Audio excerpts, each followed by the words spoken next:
Toux, fièvre, maux de gorge, nez qui coule et difficultés respiratoires.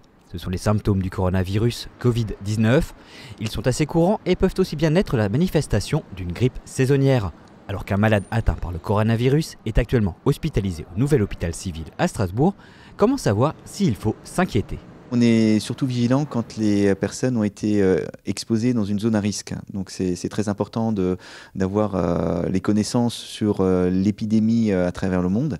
Et c'est vrai que quand on a séjourné dans une zone à risque, avant c'était la Chine, maintenant ça s'est largement rapproché puisqu'en Italie il y a également des zones à risque et qu'on présente ce genre de symptômes, on va être très vigilant, on va être très prudent, puis on va évoquer le diagnostic et faire des prélèvements. On demande aux personnes de venir à l'hôpital dans des endroits qui sont vraiment dédiés. On évite que les patients passent par les urgences, qui rencontrent d'autres personnes qui viendraient à l'hôpital. Donc on a un accès tout à fait à part qui permet de prendre en charge ces patients sans qu'il y ait de croisement avec d'autres personnes. Et ce prélèvement est envoyé au laboratoire de virologie qui donne un résultat en quelques heures et qui permet de savoir si oui ou non les personnes sont infectées par ce coronavirus.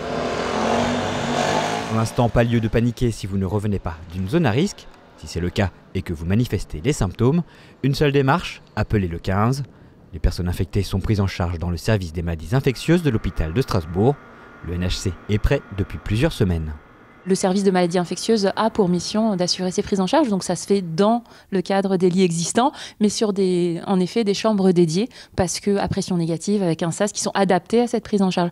Donc ça fait partie des missions et des lits qui sont disponibles en effet à la fois donc dans ce service-là et bien sûr en réanimation médicale, qui est l'autre service qui accueille ces patients en cas positif. Donc ensuite, bien sûr, il y a des moyens, notamment au SAMU qui a fait face à une recrudescence des appels et qui du coup a fait l'objet en effet d'un renfort de présence pour faire face au pic d'appels qui est plus d'une centaine par jour. L'augmentation des appels au SAMU, les pharmacies prises d'assaut pour l'achat de masques de protection, autant de témoignages de l'inquiétude grandissante.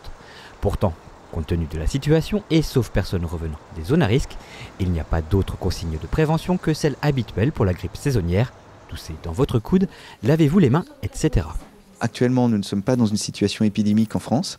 L'idée, c'est vraiment de pouvoir déterminer à quel niveau de l'épidémie on est. C'est-à-dire que c'est très intéressant de faire des prélèvements relativement larges pour qu'on puisse justement savoir quelles sont les personnes qui sont infectées. Et ce qui est très important, c'est de pouvoir identifier les personnes qui auraient été au contact d'un sujet infecté pour prendre les mesures, faire les prélèvements et les mettre en isolement. Donc, en dehors de cette situation qui n'est pour l'instant pas épidémique, on n'a pas de recommandations très larges à l'échelle de la population.